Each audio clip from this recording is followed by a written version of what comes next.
You think that the pain you're feeling is about what they said. You're wrong.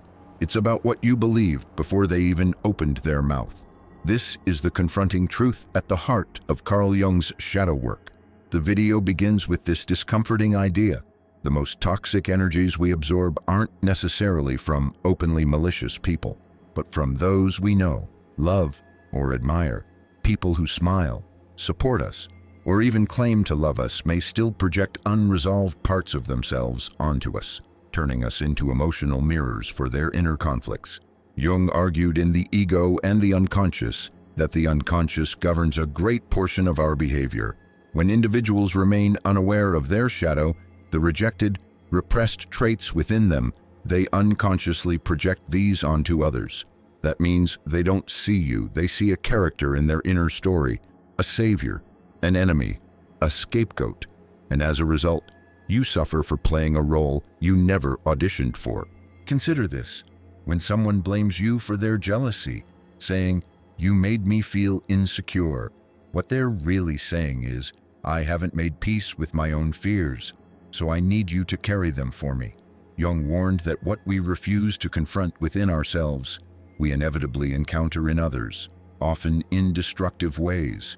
Your emotional exhaustion, the guilt you carry after certain conversations, or the subtle identity erosion in some relationships may not be yours to own. They may be symptoms of another's unconscious battle. This is where Stoic discernment becomes vital.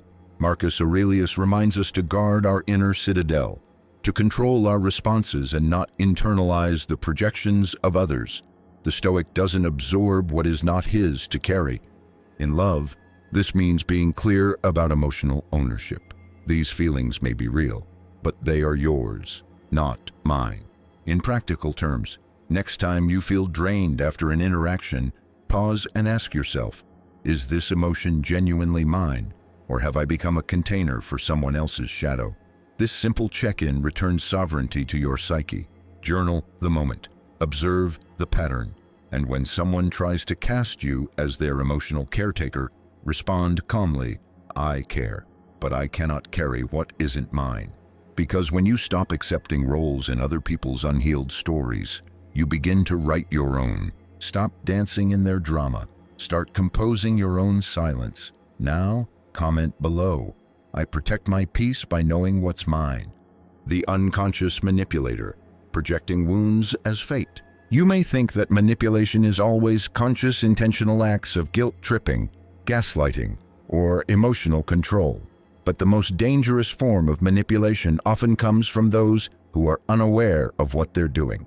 It's subtle, it's emotional, and it originates not from cruelty, but from an unresolved inner wound. The most manipulative people in your life may not be calculated. They may simply be lost inside their own psyche, projecting their pain outward onto you. Carl Jung warned of this when he wrote, "What we do not confront in ourselves, we will encounter as fate." This isn't just philosophy, it's a psychological diagnosis.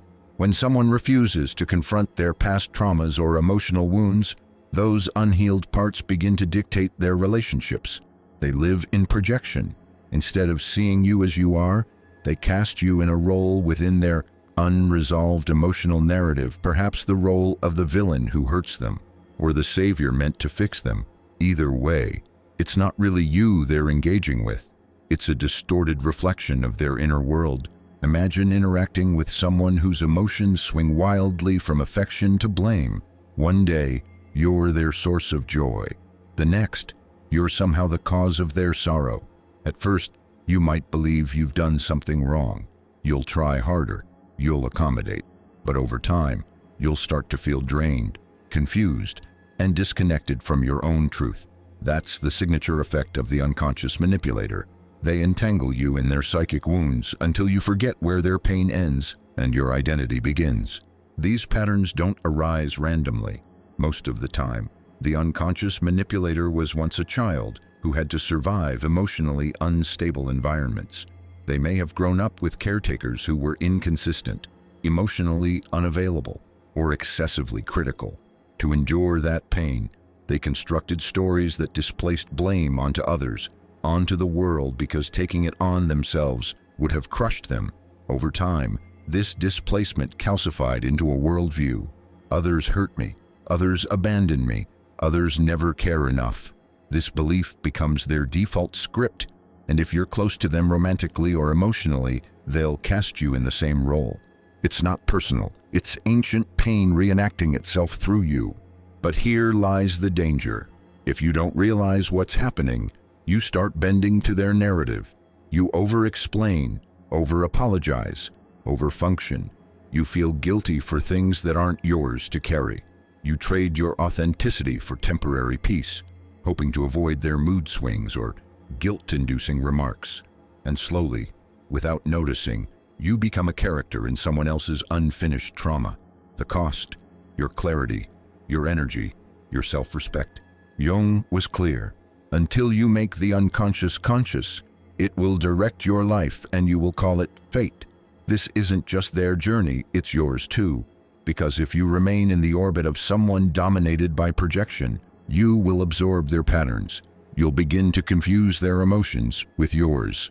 And that confusion creates dependency, which looks like love but feels like emotional exhaustion. So what's the way out? Awareness. The moment you realize, this isn't about me, is the moment you reclaim your emotional sovereignty. You're not cold for setting boundaries. You're not selfish for refusing to carry someone else's pain.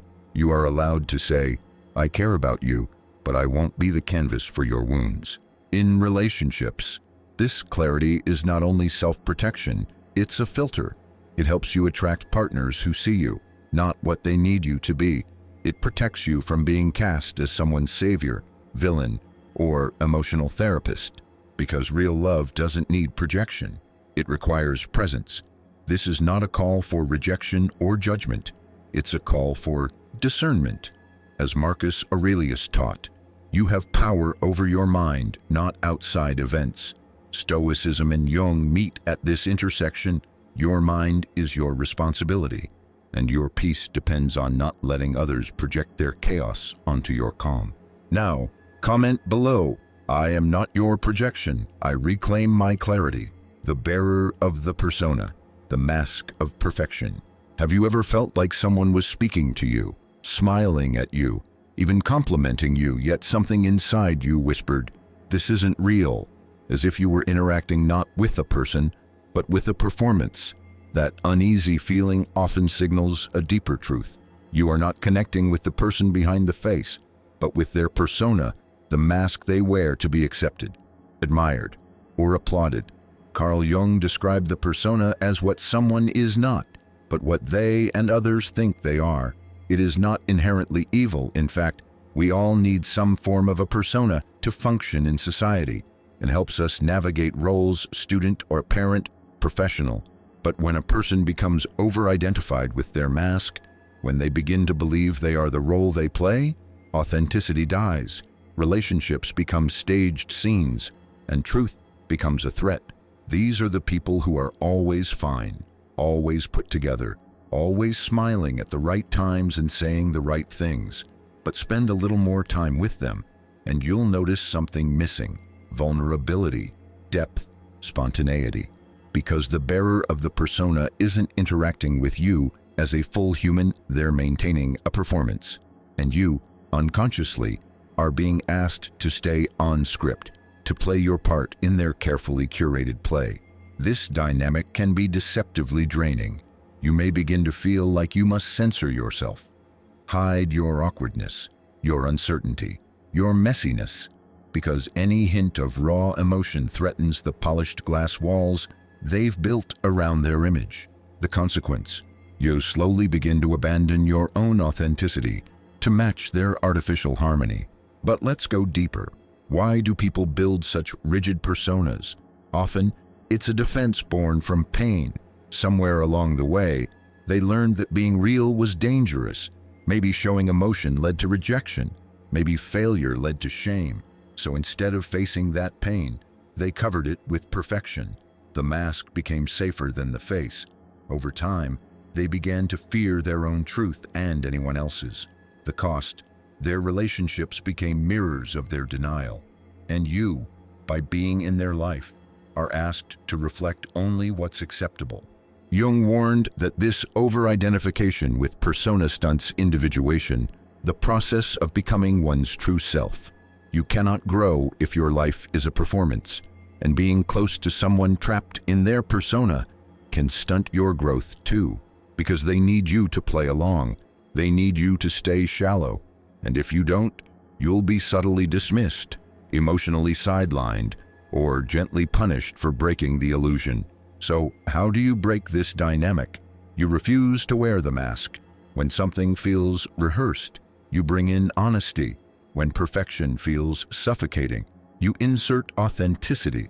You say things like, "I don't want to pretend I'm okay when I'm not," or "I'm more interested in connection than in image." It may make them uncomfortable, but it will also serve as an invitation for them to take the mask off too.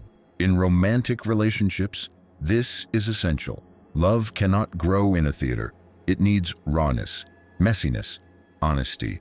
If someone only wants you when you're flawless, they don't love you. They love your performance. And that is not intimacy, it's control. Seneca once said, "No man was ever wise by chance." Living honestly, especially in a world that rewards appearance over substance, takes courage. It takes effort. It means being okay with not being liked by everyone. But it also means being deeply respected by those who see your truth. And that is a life worth living. So the next time you feel the pressure to keep it all together, pause and ask, am I being true or am I being accepted? Because you don't need everyone to applaud. You only need to be real. Now, comment below. I choose truth over perfection. I remove the mask, the owner of the repressed shadow, the explosive darkness. You've met them before, the ones who seem composed on the surface, polite in conversation, reasonable in behavior until something small ignites them, a missed text, a joke they misinterpret. Suddenly, the calm shatters, and what emerges isn't just emotion, it's a storm, rage, accusation, cold withdrawal, and you're left wondering, what just happened? This isn't random. You've just encountered someone ruled not by logic, but by their shadow. The dark side of the psyche Carl Jung described as everything the individual refuses to acknowledge about themselves. Anger, envy, pride, insecurity, even greatness. Anything that contradicts the image they wish to project gets buried. But what's buried doesn't die. It waits, and when triggered, it explodes. The repressed shadow is like a pressure cooker with no release valve. These individuals try to maintain control by rejecting parts of themselves they fear are bad or unworthy. But the psyche does not tolerate rejection forever, so the traits they deny, whether it's their rage, shame, or even power, begin to leak through, not directly, but through sudden outbursts, passive-aggressive comments, judgmental behavior, or cold moral superiority. Their repression becomes your punishment. Often, they don't see it. They believe they're simply honest or protecting their standards. But in truth, their reactions are disproportionate to the present moment because they're not reacting to you. They're reacting to the disowned parts of themselves projected onto you. You laugh too loudly. They call it disrespect. You succeed. They call you arrogant. You cry. They say you're manipulative. They see not who you are, but what they can't face in themselves. Jung wrote in Ion that the shadow becomes hostile only when it is ignored or misunderstood. And that is the tragedy here. These people are at war not with you, but with themselves. But that war spills into every relationship they touch. Living with someone ruled by their shadow is like walking through a beautiful room where minds are hidden under the floor. You can't relax. You become hypervigilant. And slowly, you lose pieces of yourself trying to avoid triggering theirs. So where does this pattern come from? Most often, it starts in childhood. Maybe they were told that anger is unacceptable, so they smiled through pain, or that ambition is selfish, so they downplayed their desires. Over time, the mask became survival, but what once protected them now isolates them.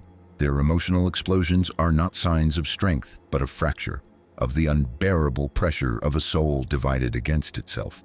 And here's the most dangerous part. If you're not aware, You may begin to believe you are the problem. You may apologize for triggering them, suppress your truth, tiptoe through conversations. You begin to shrink, and the relationship becomes less about love, more about management. But love should never be a battlefield of unspoken rage. How do you break free?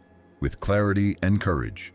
When you witness an emotional explosion or constant judgment, pause and ask, is this really about me, or are they confronting their shadow through me? Hold your ground. Say calmly, I won't engage in this energy. If they refuse reflection, you must choose self-protection. In romantic relationships, this becomes critical. If someone cannot own their emotional reactivity, if they project guilt or rage onto you, it's not love, it's enmeshment. A bond based on blame will never foster growth. You deserve a partner who manages their inner world, not one who uses you as a punching bag for their silence. The Stoics remind us that peace is not found in changing others, but in mastering our responses. Marcus Aurelius said, "You have power over your mind, not outside events. Realize this, and you will find strength." To protect your calm is not selfish, it is spiritual hygiene. It's how you keep your soul intact. So the next time someone's eruption leaves you confused, take a breath and say to yourself, I'm not their shadow, I am not their battlefield, and walk forward grounded, aware, and free. Now, comment below, I am not your shadow, I choose emotional clarity. It begins subtly. A raised eyebrow when you speak your truth, a sigh of disappointment when you say no, a quiet remark, I'm only telling you this because I care. But over time, these moments accumulate. They're not just feedback, they're control mechanisms cloaked in concern. And before you realize it, you're navigating your life under the weight of someone else's morality. Welcome to the realm of the moral controller. Carl Jung, in Ion, spoke of the Christ-Antichrist archetype to illustrate how the shadow can hide beneath the mask of virtue. The moral controller is the embodiment of this. On the surface, they appear upright, helpful, even saintly, but underneath, their rigid view of right and wrong becomes a weapon. They don't ask you to change, they demand it. And if you resist, they don't argue, they shame. What makes them dangerous is not just their judgments, but how easily they make you feel wrong for simply being yourself. If you take time for self-care, you're selfish. If you speak up, you're disrespectful. If you have boundaries, you're cold. The language is subtle but heavy with implication. They don't need to raise their voice because they've already made you question your goodness. This guilt doesn't appear out of nowhere. It's rooted in early emotional conditioning. Perhaps you were raised to please, to be the good one, to earn love by suppressing your needs. And so when someone moralizes you now, it echoes a familiar pain. Maybe I'm not enough as I am, but that voice, it's not yours. It was planted, and it's time to uproot it. The moral controller has not integrated their own shadow. They've buried their anger, envy, and judgment so deep that they now see those traits only in others. Jung warned that the brighter the persona, the darker the shadow. The more they present themselves as morally superior, the more likely they are projecting their disowned parts onto you. Their righteousness is not clarity, it's avoidance.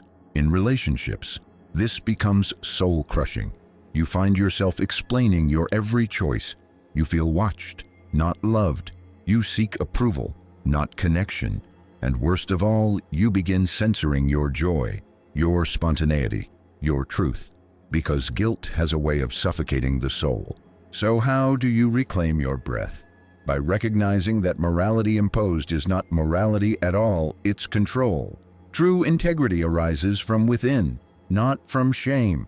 If someone's values don't align with yours, that's not an indictment, it's a divergence. And that's okay. The Stoics offer us a compass here. Epictetus taught, first say to yourself what you would be, and then do what you have to do. Live according to your own principles, not those handed to you by fear, guilt, or social pressure. Justice, to the Stoic, is not about enforcing righteousness on others, but about acting with fairness and authenticity yourself. When confronted with guilt-shaming, Respond with clarity. Say, I respect your view, but I live by my truth. If a partner criticizes your dreams, reply, I'm following my path with integrity. This is not rebellion. This is liberation. And if you recognize the moral controller in yourself, have compassion. You may have learned to judge as a form of protection, but you can choose again. Instead of controlling, seek connection.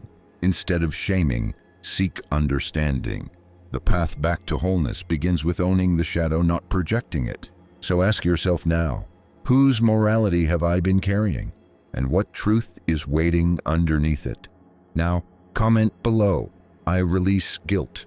I choose to live by my truth. The complexed, the emotional puppet. One moment, they adore you. The next, they disappear without explanation. You're left wondering what you did wrong, rewinding every word, every expression. But the truth is, it was never about you.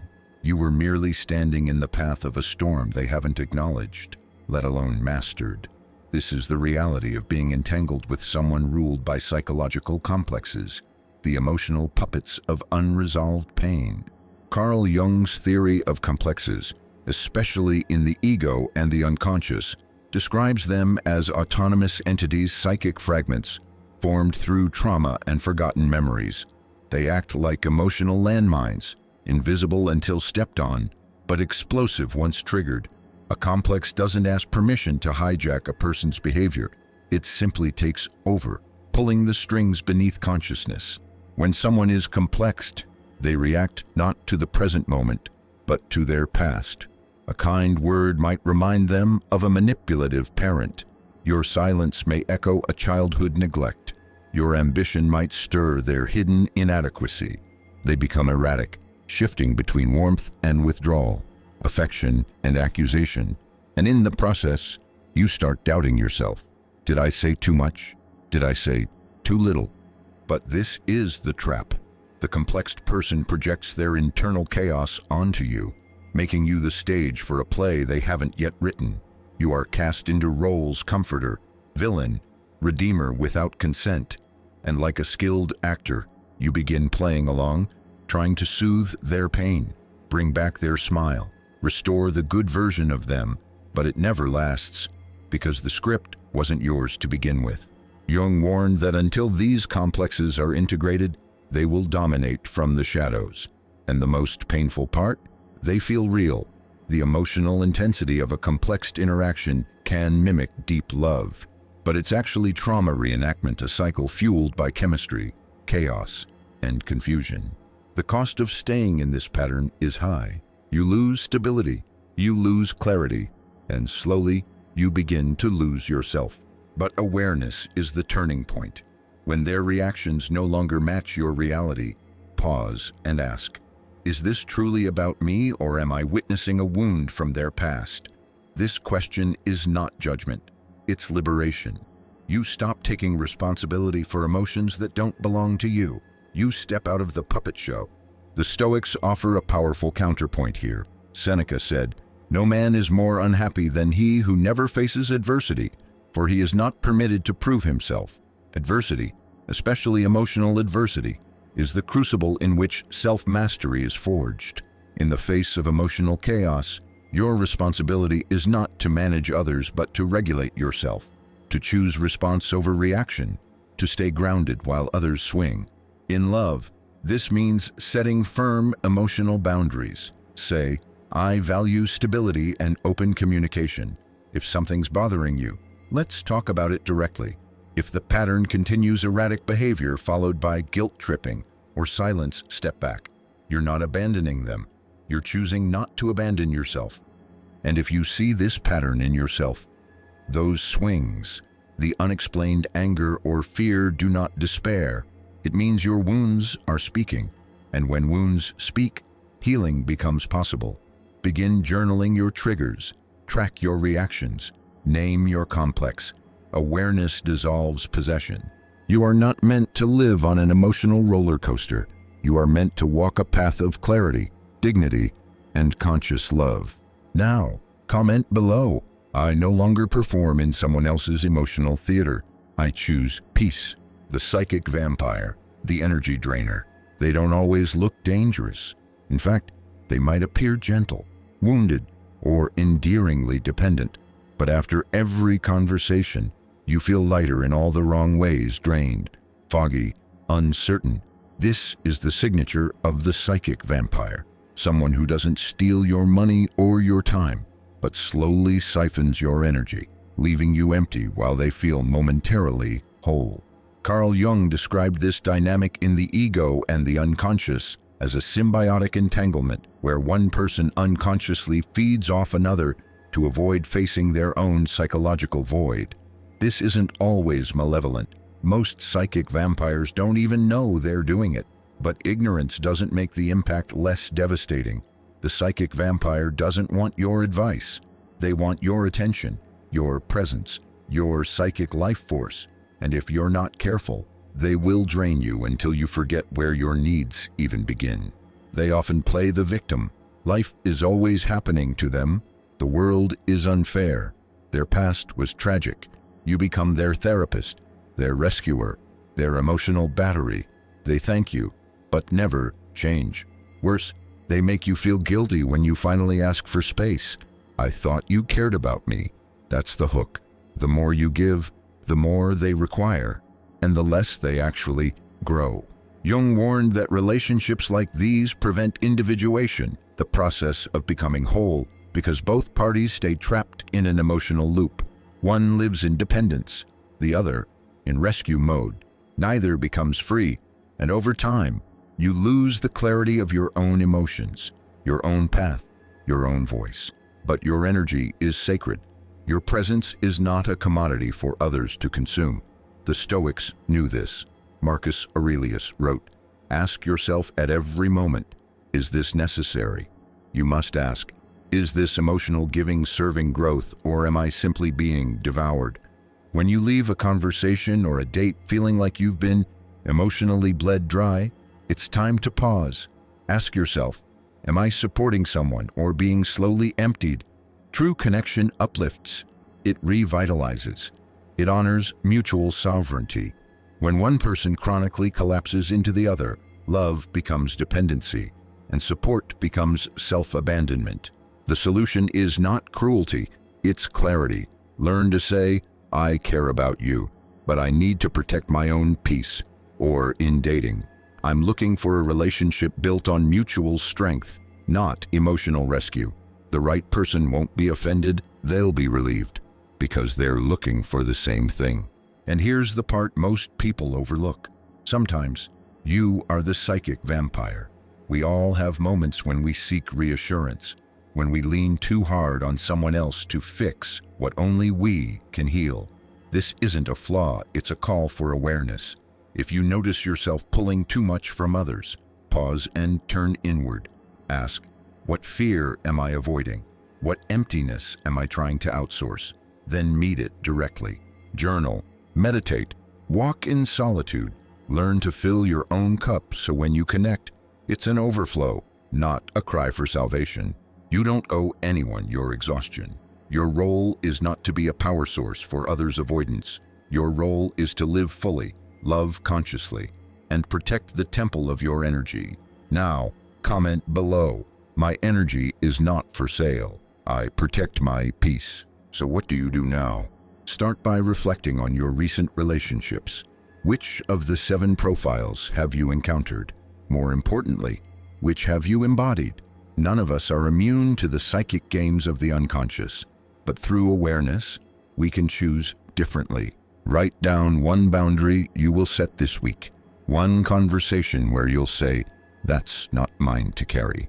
One moment where you'll step out of the emotional fog and reclaim your mind. In dating or love, say this clearly. I'm not here to fix or be fixed. I want to grow with someone who values growth. 2. That sentence alone filters out the projections, the vampires, the masks, and then truly commit to becoming someone whose presence is rooted in self-knowledge. Not to impress, not to protect, but to simply be. Because from that grounded place, no one can manipulate you, drain you, or twist you into a version you were never meant to be. As Jung said, until you make the unconscious conscious, it will direct your life and you will call it fate. It's time to choose a different fate. Now, speak your truth in the comments. I reclaim my mind. I live from self-awareness.